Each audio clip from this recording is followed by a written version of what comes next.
Alhamdulillah telah kita baca sampai di surat Al-Hijr.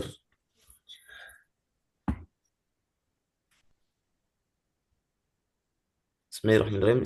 Saya menyampaikan terkait tentang masalah ciri-ciri dari para penghuni neraka yang mudah-mudahan kita dijauhkan dari ciri-ciri tersebut dan dijauhkan dari api neraka. Allahumma ajirna minan nar. Allahumma ajirna minan nar. Di antara tanda-tanda yang Rasulullah Shallallahu Alaihi Wasallam kabarkan adalah di mana beliau pernah bersabda, "Ukhbirukum bi ahlin nar." Maukah kalian aku kabarkan kepada kalian tentang ciri-ciri penghuni neraka? Rasulullah Shallallahu Alaihi Wasallam menyebutkan tiga ciri dan itu muaraknya adanya dalam jiwa seseorang. Karena memang poros kebaikan dan keburukan itu adanya di masalah hatinya, muaraknya. Hatinya ini yang akan menentukan masa depan kehidupannya. Di mana Rasulullah SAW menyebutkan ciri-ciri penghuni neraka adalah kullu utulin, setiap orang yang memiliki perangai kasar dan keras. Kata utul adalah jiwa yang keras, jiwa yang tidak pernah lunak, lembut dengan nasihat, dengan peringatan dari Allah Subhanahu wa taala, dengan Al-Qur'an. Dan yang Allah sebutkan dalam Al-Quran, karakter seperti ini adalah karakter orang-orang Yahudi. Kita tahu bangsa yang hari ini kita perlihatkan kebobrokannya, yang tidak memiliki belas kasih, hanya fisiknya manusia tapi hatinya setan. Dan memang demikian, tanda-tanda hari zaman itu adalah akan muncul kelompok-kelompok atau manusia yang fisiknya manusia tapi sebenarnya hakikatnya hatinya setan, yang tidak memiliki belas kasihan terhadap anak-anak yang lemah, bayi yang tak berdaya, perempuan-perempuan yang lemah. Ya. Dan dunia menyaksikan demikian. Ini mungkin hikmahnya. Ya Allah Subhanahu wa taala perlihatkan kepada dunia tentang perilaku orang-orang Yahudi. Sehingga dengan rangkaian waktu sampai 730 sekian hari lebih Gaza dibombardir ini justru menyadarkan hati-hati manusia yang hatinya lembut, hatinya memiliki belas kasihan, rahmah, pasti akan terpanggil. Dapat hidayah, Alhamdulillah. Nah, dan orang-orang Yahudi disebutkan dalam Al-Quran, ثُمَّ قَسَتْ قُلُوبُهُم مِّن بَعْدِ ذَلِكَ فَهِيَ كَالْحِجَارَةِ أَوْ أَشَدُّ قَسْوَةً. Kemudian setelah itu, setelah peristiwa diperlihatkannya mukjizat, rangkaian-rangkaian mukjizat diperlihatkan kepada mereka, tapi tidak melembutkan jiwa mereka. Tapi justru apa Allah hukum, hati mereka dibentuk menjadi keras, bahkan lebih keras daripada batu yang keras. Padahal kata Allah, wa inna minal hijarati lama yatafajjaru minhul anhar. Di antara bebatuan ada yang dia terbelah, memancarkan sungai-sungai, memancarkan mata air. Dari bebatuan ada air-air segar, air-air yang Masya Allah. Bahkan di antara bebatuan ada yang menggelinding dari ketinggian di puncak gunung, di ketinggian menggelinding min khasyatillah, karena takutnya mereka kepada Allah Subhanahu wa taala. Tetapi model seperti ini Masya Allah. Padahal Allah sendiri menyebutkan dalam surat Al-Hasyr nanti, "Lau anzalna hadzal Qur'ana 'ala jabal la ra'aitahu khashi'an mutasaddian min khasyatillah." Kalau seandainya Al-Qur'an diturunkan kepada gunung-gunung, maka mereka akan bergoncang ketakutan bahkan hancur karena takut. Sehingga para ulama menafsirkan dahsyatnya pengaruh Al-Quran luar biasa, di mana gunung saja bisa, yang kokoh itu bisa lunak, hancur.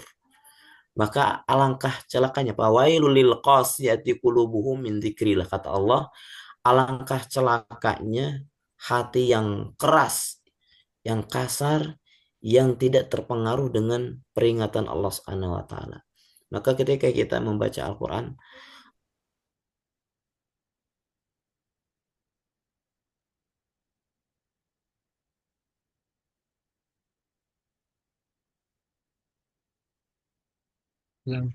kita sehingga sifat utul, sifat keras jiwa terhadap sebuah kebenaran, ya, itu bisa hilang dalam diri kita karena kita khawatir kalau jiwa ini keras, tidak mau menerima kelembutan nasihat dari Allah Subhanahu wa taala, yang dikhawatirkan menjadi alamat dari ciri-ciri ahli nar. Yang kedua adalah jawadin. Kata jawadin pakai dod adalah seorang yang berputus asa, yang tidak pernah bersabar, tidak mau bersabar dalam hal-hal yang sifatnya kemuliaan, tidak bersabar dalam menunaikan perintah Allah, tidak bersabar dalam meninggalkan hal yang dilarang, dan tidak bersabar dengan ketentuan takdir yang tidak dia senangi, takdir buruk di kehidupan dunia. Sehingga hari-harinya diisi dengan keluh kesah. Ya, seolah-olah isi kehidupannya hanyalah suatu ujian, suatu kemalangan, tidak ada nikmat sedikit pun yang didapatkan dari Allah Subhanahu wa taala. Sampai mengucapkan alhamdulillah ala kulli hal pun sampai enggak sempat untuk mengucapkannya. Isinya adalah keluhan, curhatan. Yang enggak mau bersabar dengan kehidupan dunia, padahal dunia itu adalah darul ibtila. Dia adalah negeri di mana Nabi Adam alaihissalam melewati hukuman dari Allah Subhanahu wa taala. Ya, dan itu ujian kehidupan dunia. Dan arti dunia itu semua artinya dana yadnu. Artinya singkat, dekat. Karena memang kehidupan dunia sangat singkat, sangat dekat. Nggak berlangsung lama. Ya, kalaupun kita punya usia sekian ratus tahun pun akan berakhir dengan kematian, dan rasa yang akan ditimbulkan ketika dia hidup 100 tahun, 1000 tahun pun pasti jawabannya akan sama. Ketika Allah tanya, kam labis, berapa lama kamu tinggal di dunia? Pasti jawabannya, yauman au ba'da yaum. Saya tinggal di dunia ini sehari atau setengah hari. Padahal dia sudah melewati hidup di dunia 100 tahun. Tetap saja, walaupun dia panjang, tapi rasa yang dirasakan dari kehidupan dunia itu singkat. Beda dengan kehidupan akhirat. Sampai rasa kehidupan yang dialami di dunia, di akhirat itu luar biasa. Kita bisa melewati waktu demi waktu dengan nikmat, ya, dan tidak bisa melupakan kenikmatan-kenikmatannya. Berbeda dengan kehidupan dunia. Dan terakhir adalah mustakbir. Di antara tanda alunar adalah orang yang memiliki jiwa sombong. Sombong itu adalah batorul haq wa gomtun nas, ya, menolak kebenaran dan meremehkan atau memandang jelata sebelah mata orang lain, memandang dirinya lebih, ya, unggul. Apalagi kalau menolak kebenaran lantaran orang yang kita tidak sukai, kita benci, musuh kita dalam kehidupan berada dalam kebaikan, dalam kebenaran itu. Ya, sebagian salah satunya kenapa Abu Jahal, ya, tidak mau menerima Islam karena salah satunya itu hasad. Karena ada orang-orang yang tidak disukai yang lebih dulu atau berada dalam kebaikan tersebut. Jadi salah satu penghalang orang dapat hidayah adalah ketika orang yang dibencinya itu berada dalam kebaikan dan dia nggak mau. Ya, dan ini sikap sombong, dan ini yang membahayakan. Dan kesombongan sekalipun itu setitik debu dalam hati, itu menjadi suatu keharaman dia untuk masuk ke dalam surga. Karena sombong adalah ya, selendangnya Allah. Dalam hadis itu selendang. Ya Allah alam memakna dira kan artinya selendang. Tapi kita mengartikan ya, kemuliaan Allah Subhanahu wa taala. Selain ya, kesombongan adalah menjadi milik Allah Subhanahu wa taala yang nggak boleh dimiliki oleh siapapun. Inilah tiga ciri-ciri yang bersumber dari hati. Ya, tiga ciri dalam hati sebagai ciri-ciri penghuni neraka: keras, kaku, lalu ya senantiasa berputus asa, tidak bisa bersabar, tidak sanggup bersabar, dan menyombongkan diri. Mudah-mudahan Allah Subhanahu wa taala melindungi kita dan senantiasa memperbaiki hati kita.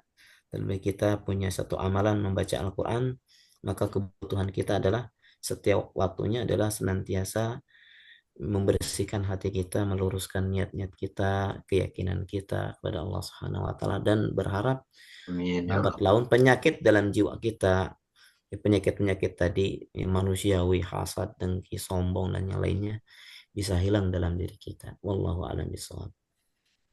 Amin. Demikian yang saya sampaikan. Terima kasih banyak semuanya. Barakallahu fikum jami'an. Mudah-mudahan di pekan depan kita bisa berjumpa kembali dalam keadaan sehat walafiat. Amin. Amin ya Ya rabbal Amin ya alamin. rabbal alamin. alamin. Ustaz, terima Ya sekian. kasih. Subhanallah bihamdihi. Asyhadu an la ilaha illa anta astaghfiruka wa atubu ilaik. Wassalamualaikum warahmatullahi wabarakatuh. Waalaikumsalam Waalaikumsalam warahmatullahi warahmatullahi wabarakatuh. wabarakatuh.